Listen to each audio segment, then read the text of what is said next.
Looks like someone left his tarpaulin cloak hanging on the railing here. Yes, it's probably yours. It bears the RCM insignia, and you have a habit of being careless with your equipment. You could probably make the jump. You look like you've done some track and field in your day. What are we doing? We're awfully close to breaking into the industrial harbor. They are bound to have information for us. I thought that was our intention. Or it could be that we are just exploring.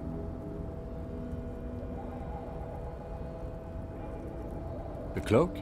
I do think it's yours, yes. As to whether you should go for it?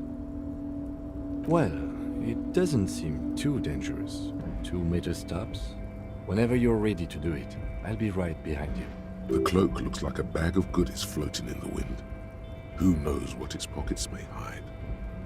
The wind is aggressive up here. The lieutenant looks at the enormous crane towering in the distance. Then he turns back to the sad piece of fabric flapping in the wind.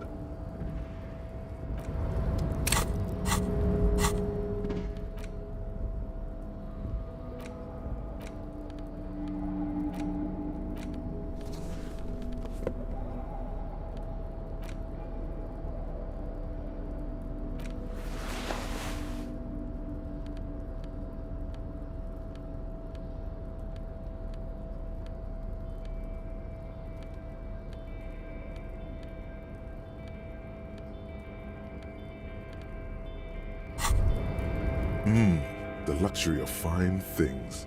Just look at those black monk straps. After spending an entire day hustling, who's to say that you didn't deserve a pair of ridiculously expensive shoes on your tired feet?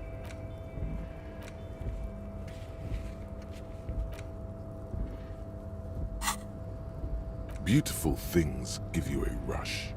It's power, crafting your style, draping your flesh in silken leather, deciding how to present yourself to the world. Remember, when they come to take it away from you, you worked for those shoes. Whether you like it or not, wearing these shoes has made you more liberal, ultra-liberal. They're either a gateway drug or a booster pack to get you deeper into free market ideology. A tarpaulin cloak is still caught on the railing. No one has claimed it for their own.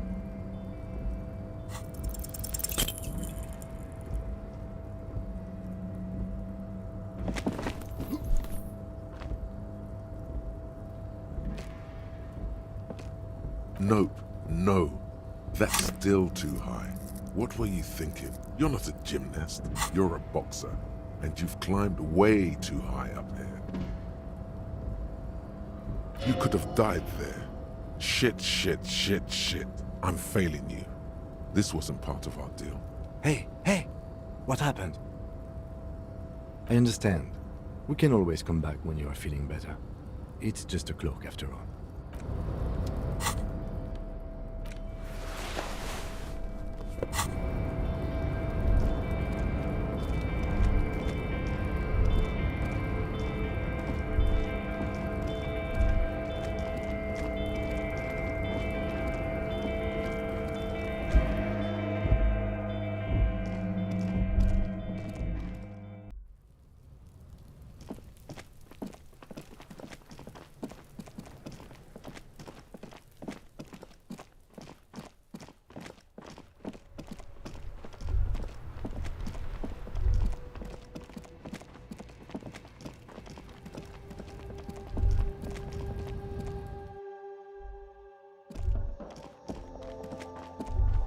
A colourful... Again, I'm obliged to inform you that both alcohol and cigarettes damage your health.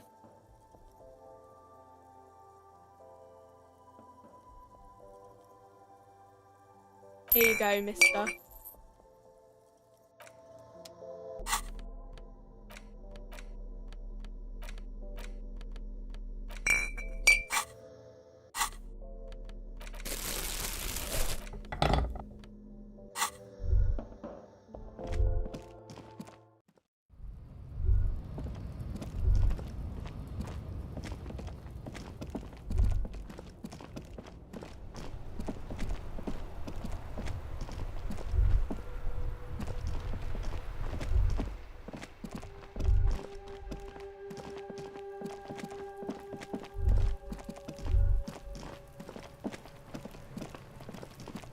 This trash container is locked. The sliding lid has a padlock that says, "Whirling in rags."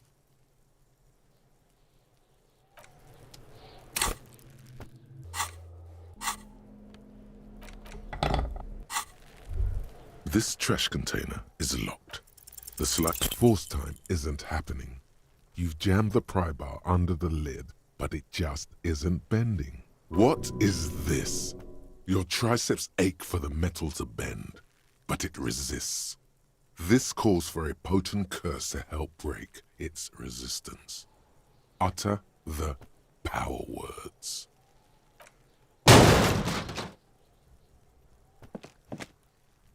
Unsatisfying, hurtful. You hear a ringing sound, but not quite hollow. The can seems to be full of itself. Content, happy you failed. This snickering trash container is having a grand old time. The quality of metal is not the problem. From what I see, it's sturdy enough. There's a creaking sound as the pry bar slips under the lid. You hang from it like a moron, huffing and puffing. Clearly the technique is wrong, but nothing else comes to mind. The strange thing is we don't have to. We have the key, remember? The manager gave you the key. With a well-oiled crack, the lock pops open. It should now be possible to simply raise the lid. Don't. Maybe you shouldn't. Just a feeling. A warning from some part of you. The smell of rotten food rises to greet you. You see soggy cartons, dirty rags, and organic waste.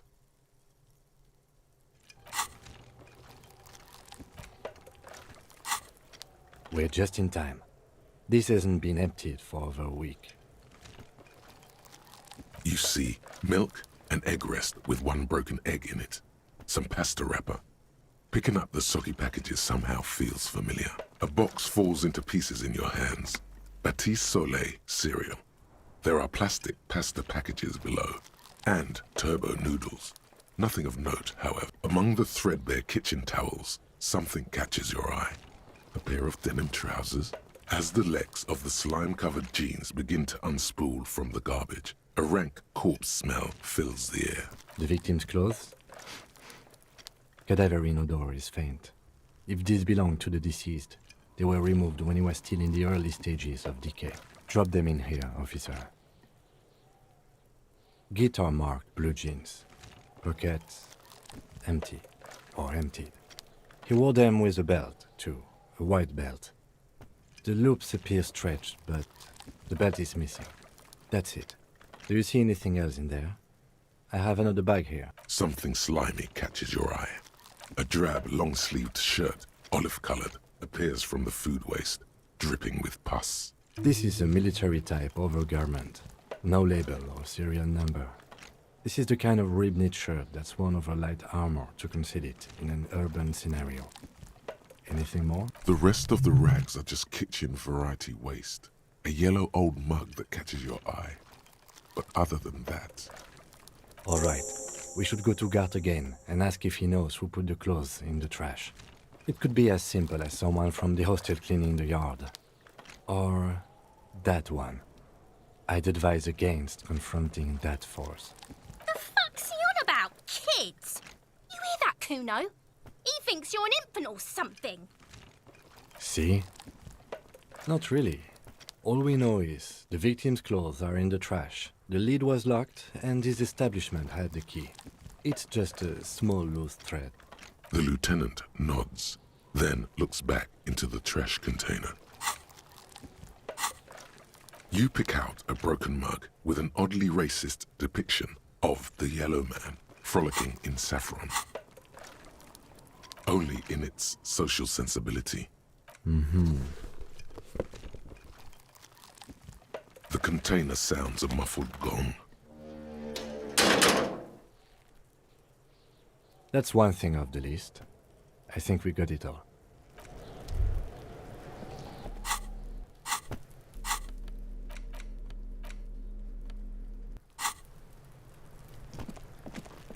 There he still is, looking right.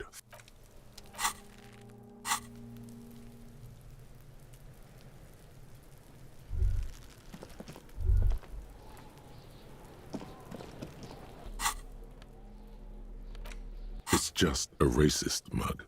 What's there to read here? Not much. Oh boy, here we go. What are you going to say about a broken, tossed-away mug that you dug out of the garbage?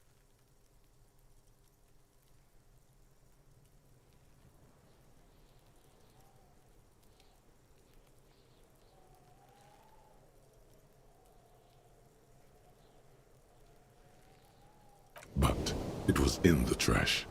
Why not just call it out when you see it? Or do some volunteering work?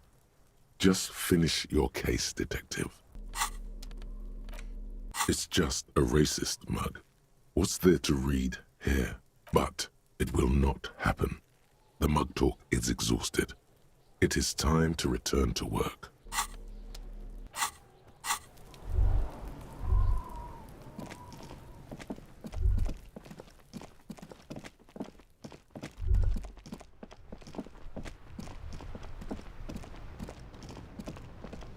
Inside, you see a set of steering levers, a radio microphone, a pull-out toolbox, and the soft glow of the fuel preheater gauge. As you tap on the gauge, the indicator pin jerks as if startled. It's in the large orange sector, indicating the engine is warm.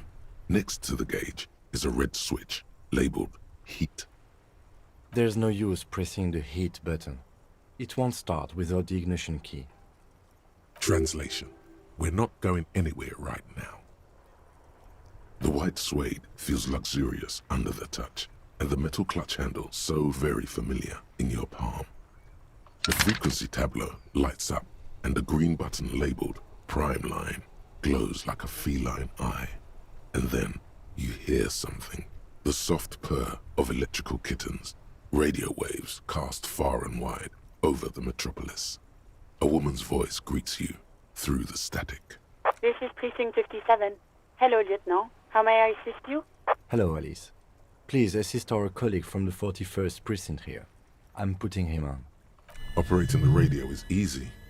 Just be confident. You've probably done it 1,000 times. This is Officer Alice Demetri, Precinct 57. How may I assist you?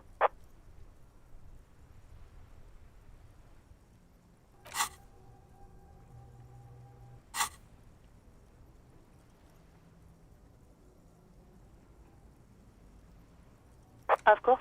What is her number, officer? Yes, hold on.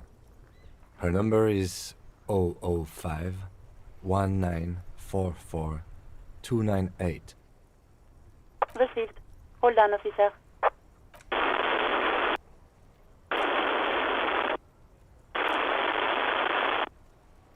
Give it a minute. She might be busy at the moment. Takes a bit to get to the phone.